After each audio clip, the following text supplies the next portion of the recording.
Back again with another installment.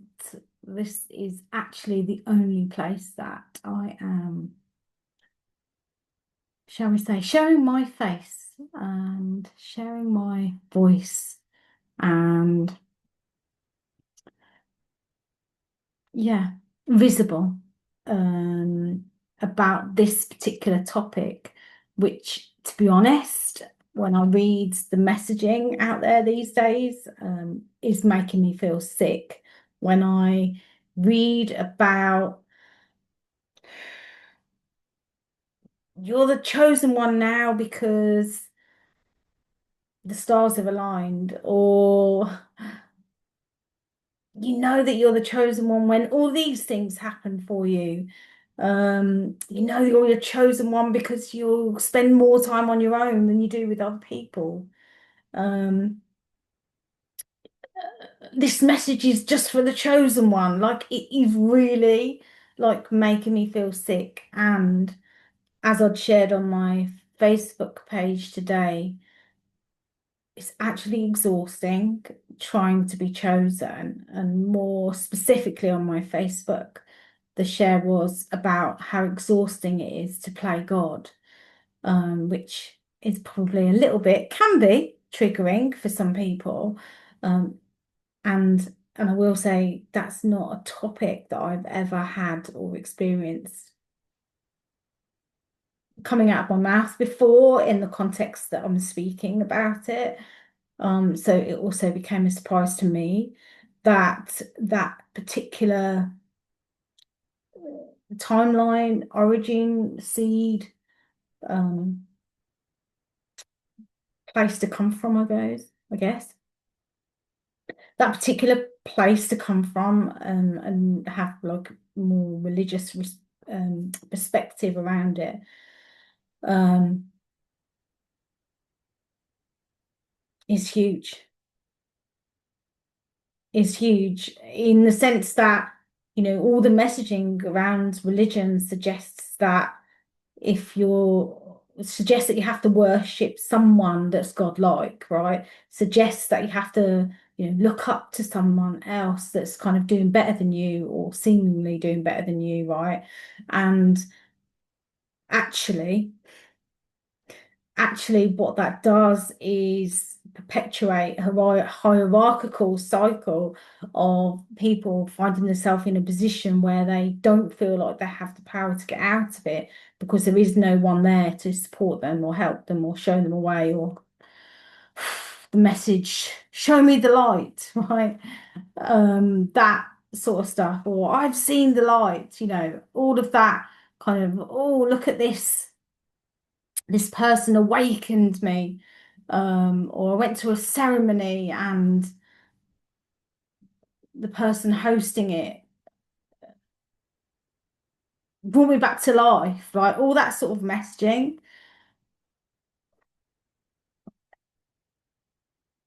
That's what I'm here to erase, essentially. Um, to have, I never quite understood what it was when I was working in the personal development industry. I never understood what it was that really pissed me off about people that were in a position or seemingly in a position of power, let's say, um, very perfected, would make it really nice, or all these bells and whistles, right? And I never kind of understood at the time like what it was that bugged me about it all.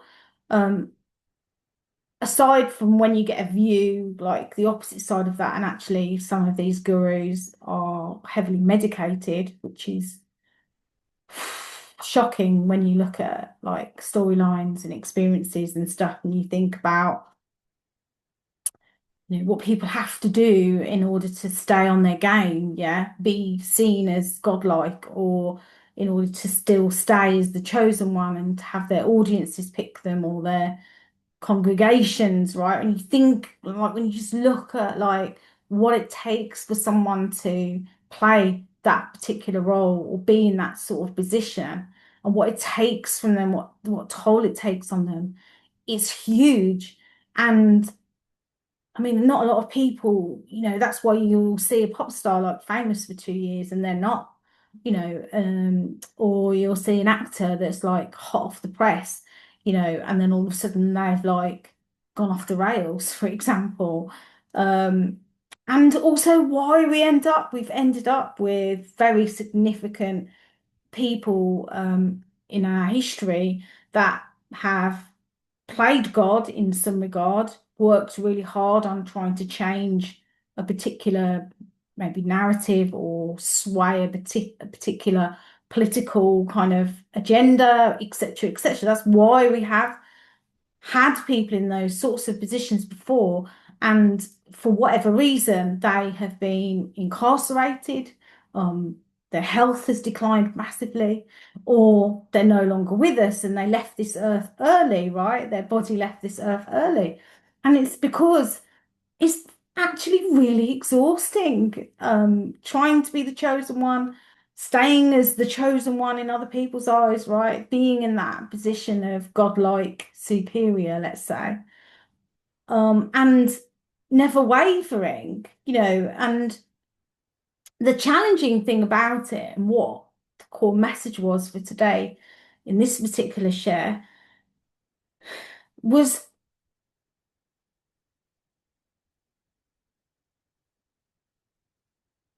we're all we're all a descendant of that power, godlike power, let's say, or of that person.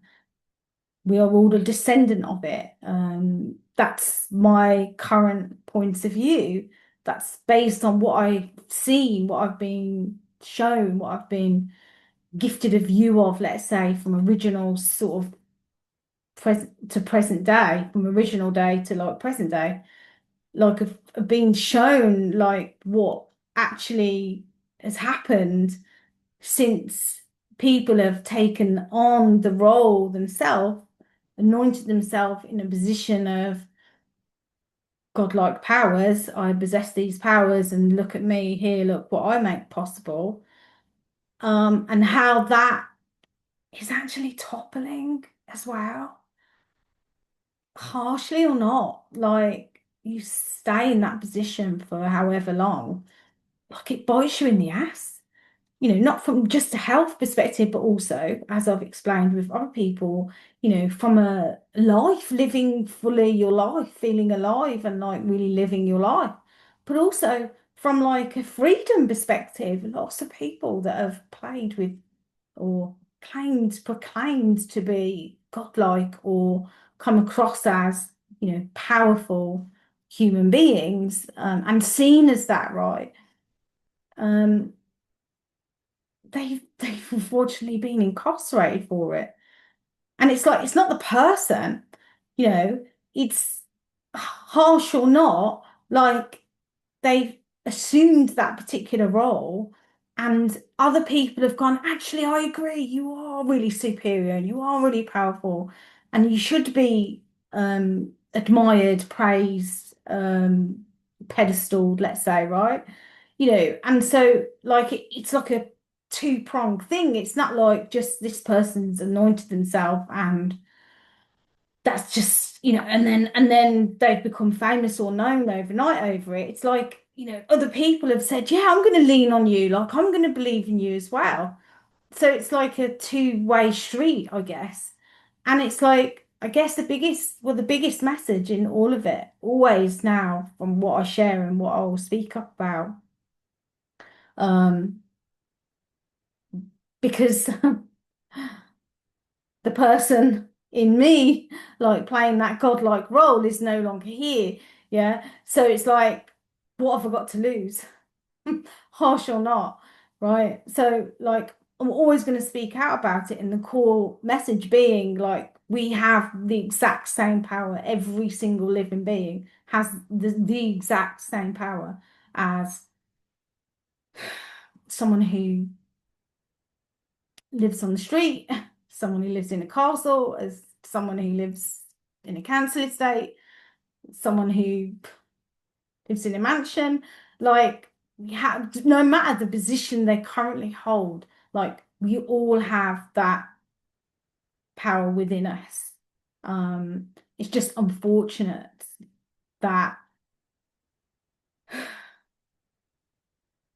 we've been led to believe through various scriptures, stories, experiences, beliefs, systems, programs, like specifically religion, that not everyone is the chosen one, or not everyone possesses the same powers as someone who's chosen, let's say, by their people, yeah. And that's actually not true. That is upsettingly as it is, right? And that's why it makes me feel sick when I hear people go, when I see people or read messaging or even get alerted about a message around the chosen one, like, or I see a post even where someone's kind of proclaiming that they are the chosen one, and here's why, right? Giving proof as well, a lot of proof. There'll be a lot of proofing and testimonials and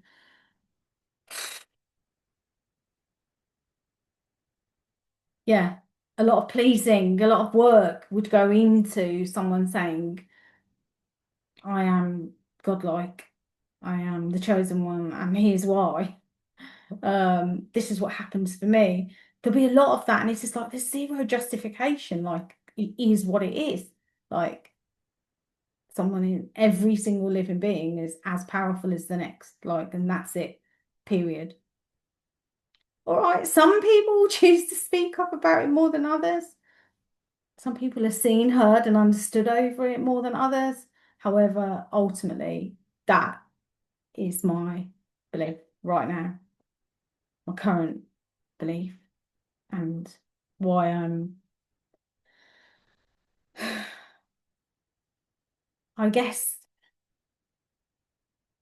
passionate about changing that narrative, giving people back their power. Um, Passionate might be a different word. Please let me know if you experience me and come up with a different word to describe it, and just unstoppable around that at the moment. I'm sure it will build on itself. Hmm. Have a lovely rest of Wednesday. Hmm.